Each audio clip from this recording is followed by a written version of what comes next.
आज हम बात करेंगे इंडियन कॉन्ट्रैक्ट एक्ट के सेक्शन 11 के बारे में। ठीक है ना। लास्ट वीडियो में हमने आपको इंडियन कॉन्ट्रैक्ट एक्ट के बारे में बताया था और अब हम इंडियन कॉन्ट्रैक्ट एक्ट 11 के बारे में बात करेंगे।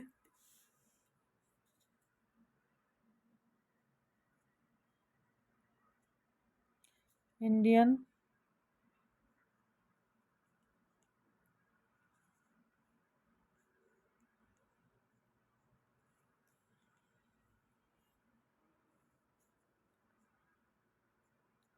सेक्शन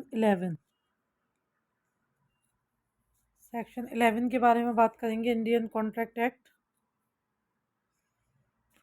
तो देखिए, तीन चीज़ें जो होती हैं वो इंसान में होती हैं। तो कहा जाता है इंसान केवल, ठीक है ना, तीन चीज़ें जो होती हैं वो इंसान में होती हैं तो कहा जाता है इंसान कैपेबल है। तो वो तीन चीज़ें क्या कौन सी होती हैं? तीन चीज़ें कैपेबल बनाती हैं इंसान को। तीन चीज़ें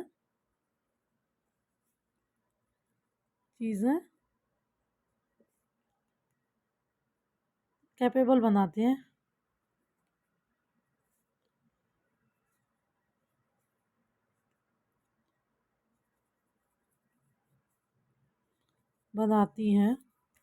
अब वो तीन चीज़ें कौन सी हैं? तीन, एक होता है मेजर और दूसरा होता है साउंड माइंड और एक होता है not disqualified any law. Major,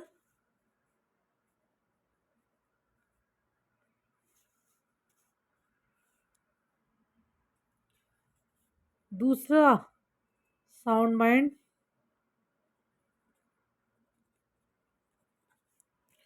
और तीसरा नॉट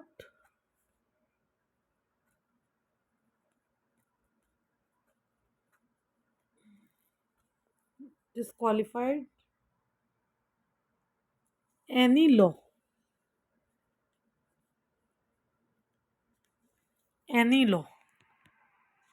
ठीक है ना।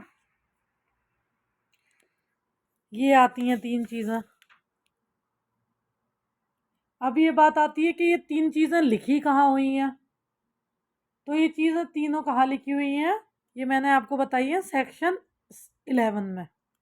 किसमें बताई है? सेक्शन 11। अब सेक्शन 11 से ही एक वाया, जैसे ये साउंड माइंड वर्ड आ रहा है ना, कौन साउंड माइंड है? जो इंसान, बात ध्यान से सुनना।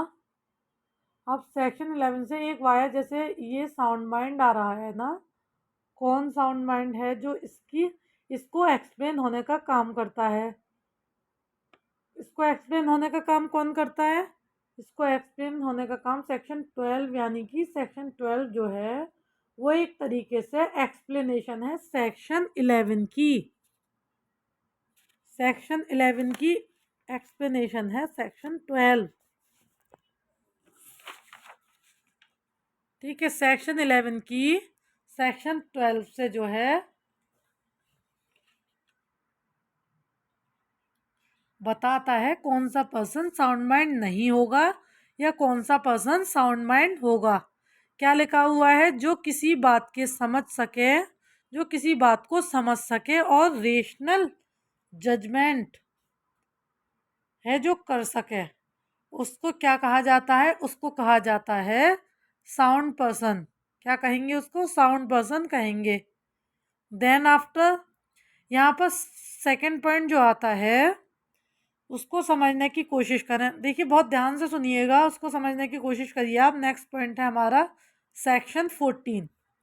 कौन सा है हमारा नेक्स्ट पॉइंट? नेक्स्ट पॉइंट है हमारा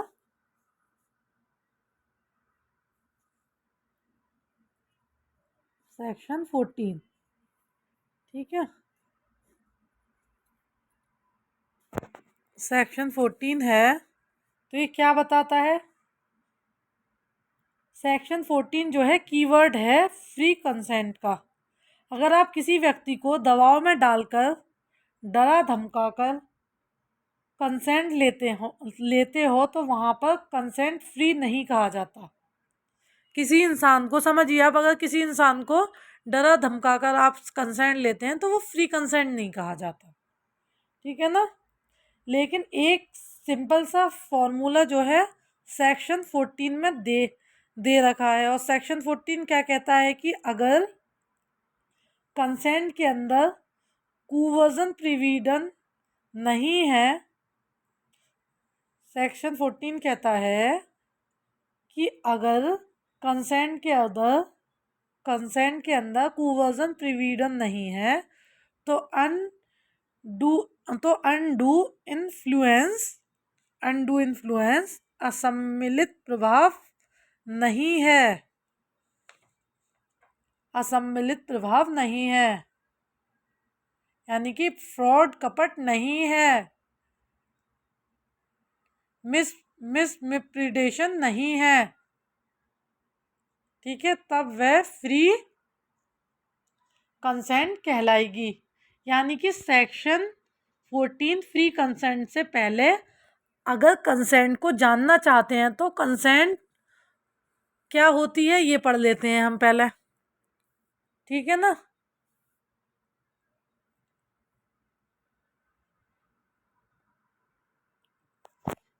अगर आपको कंसेंट को जानना है तो कंसेंट को सबसे पहले हम बात कर लेंगे कंसेंट। तो कंसेंट को एक्सप्लेन करने का काम कौन करती है, तो कंसेंट को एक्सप्लेन करने का काम सेक्शन 13 ये बताता है बेसिकली कंसेंट का मतलब क्या है। तो कंसेंट एक तरीके से अनइक्विवोकल टर्म है। क्या है? अनइक्विवोकल टर्म है जिसमें व्यक्ति को सहमति देते हो, जिसमें व्यक्ति को सहमति देते हैं, अपनी एक तरीके से कन्वेंस देते हैं कि हाँ I am ready for it, मैं इसके लिए तैयार हूँ। तो सेक्शन 13 कंसेंट देता है, ठीक है। कंसेंट शब्द को एक्सप्लेन करता है। कंसेंट शब्द को एक्सप्लेन कौन करता है? कंसेंट शब्द को एक्सप्लेन सेक्शन 13 करता है। तो कंसेंट शब्द को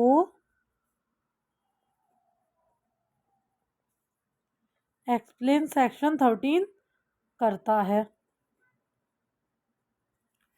ठीक है ना। सेक्शन 13 ऐसा एक्सप्लेन करता है।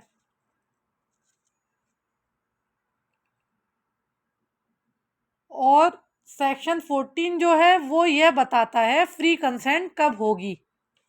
अब सुनिएगा आप ध्यान से कि फ्री कंसेंट का फंडा क्या है। देखो, फ्री कंसेंट वो होती है जिसके अंदर सेक्शन 15 नहीं है, जिसके अंदर सेक्शन 16 नहीं है, जिसमें 17 नहीं हो, साथ साथ सेक्शन 18 नहीं हो और 20 से 21 तक के प्रोविज़न नहीं हो, यानी कि कंबाइंड नहीं हो, यानी कि कंबाइंड है।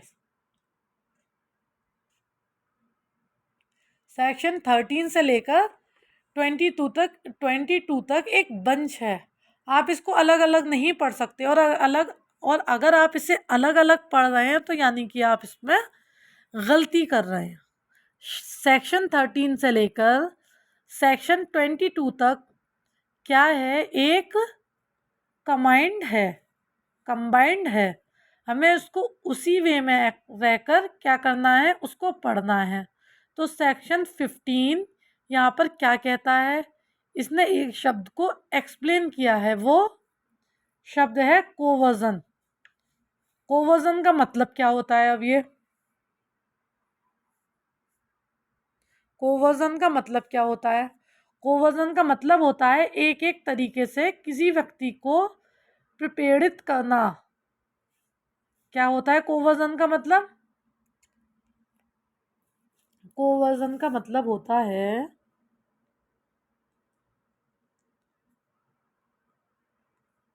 कोवर्जन का मतलब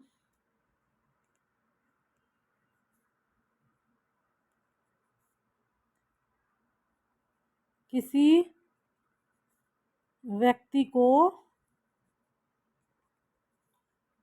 प्रताड़ित करना, डराना धमकाना, परेशान करना। ठीक है ना।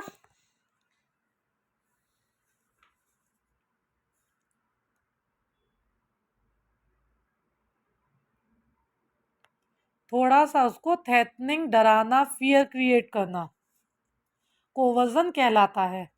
सेक्शन 16 यह कहता है अनडू इन्फ्लुएंस। अनडू इन्फ्लुएंस का मतलब होता है जैसे आप सोचो, सपोज करो आप किसी के टीचर हो, ठीक है ना। सपोज करिए आप किसी के टीचर हैं और आप अपने स्टूडेंट्स को कहते हैं मैं तुम्हारा टीचर हूँ, मैंने तुम्हें इतना सब कुछ सिखाया है, तुम्हारे फादर प्लॉट में डीलिंग करते हैं तो अपना प्लॉट मुझे आधे दाम में उपलब्ध करवा दो। तो अपने गुरु के लिए तो वो बोलता है कि तुम अपने गुरु के लिए इतना नहीं कर सकते जिसने तुम्हें इतना सब कुछ सिखाया है। तो मैं क्या कर रहा हूँ इसमें, तो मैं कर रहा हूँ इन्फ्लुएंस कर रहा हूँ। मैं क्या कर रहा हूँ, मैं इन्फ्लुएंस। अब स्टूडेंट ने अगर हाँ भी कर दिया, सपोज करो स्टूडेंट ने अगर हाँ भी कर दिया, तो उसकी जो कंसेंट है वो फ्री कंसेंट नहीं है। उसकी जो कंसेंट है, अगर स्टूडेंट ने हाँ भी कर दिया तो वो उसकी कंसेंट फ्री कंसेंट नहीं है। देन आफ्टर सेक्शन 17, ठीक है ना। सेक्शन 17,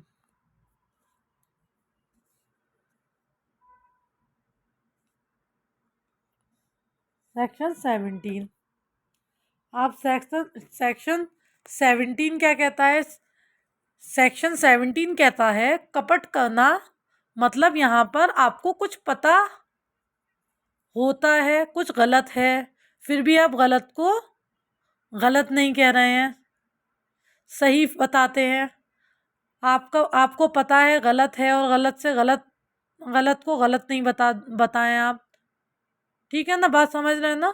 गलत को गलत ना बताएं, वो अपने आप में फ्रॉड कहलाएगा। अगर आपको देखिए, अगर आपको खुद को नहीं पता, आपने अगर सामने वाले से डील कर दिया है तो वो कहलाएगा मिसप्रेजेंट।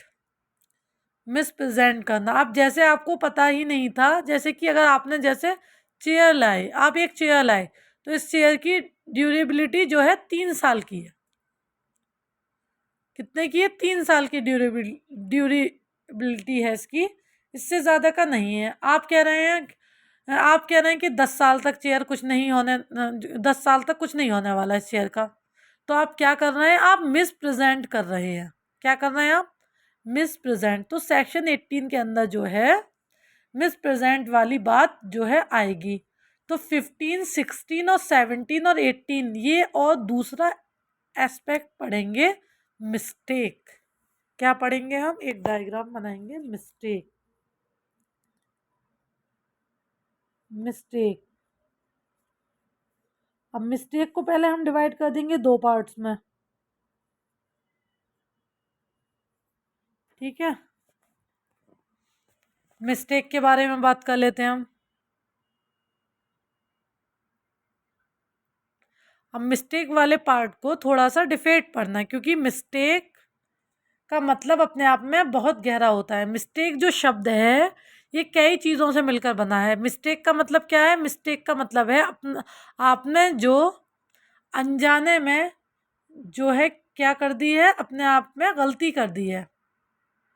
आपको जो है नहीं पता था, जो है अनजान रह गए वगैरह, तो उसको कहते हैं मिस्टेक। तो मिस्टेक का प्रभाव जो है होता है, क्या होता है, उसको हमें ऑब्जर्व करना है। मिस्टेक को जो है समझना चाहते हैं तो मिस्टेक को 2 भागों में बांट लो, जैसा मैंने आपको अभी बताया। पहला जो एक्सपेक्ट होता है वो होता है मिस्टेक ऑफ फैक्ट। यहाँ पर आप मान लीजिए फैक्ट की जो है आपने मिस्टेक कर रखी है, और दूसरा होता है हमारा लॉ की मिस्टेक। आपने रखी है, लॉ की मिस्टेक कर रखी है आपने। ठीक है, तो हम कितने पार्ट में से डिवाइड कर लेंगे, दो में, एक करेंगे मिस्टेक में, एक करेंगे लॉ में। ठीक है।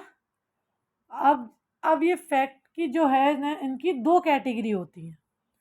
फैक्ट की कितनी कैटेगरी होती है? फैक्ट की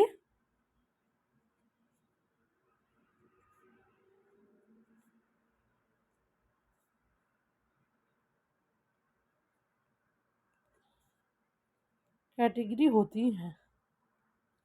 इसके बारे में हम आपको नेक्स्ट वीडियो में बताएंगे। और अगर आपको लॉ से रिलेटेड जो भी नोट्स चाहिए हो या जिस नोट की भी ज़रूरत हो, तो आप मुझे कमेंट बॉक्स में कमेंट कर सकते हैं। मैं आपके लिए बहुत इजीली अवेलेबल करा सकती हूँ। और आप मेरी वीडियो को इसी तरह लाइक, कमेंट, शेयर करते रहें और मेरे चैनल को सब्सक्राइब करना नहीं भूलें। तो नेक्स्ट वीडियो में हम पढ़ाएंगे कि फैक्ट की दो कैटेगरी कौन सी होती हैं और हम इन्हें अच्छे से एक्सप्लेन करेंगे। मेरी वीडियो को लाइक, सब्सक्राइब करें। Thank you so much.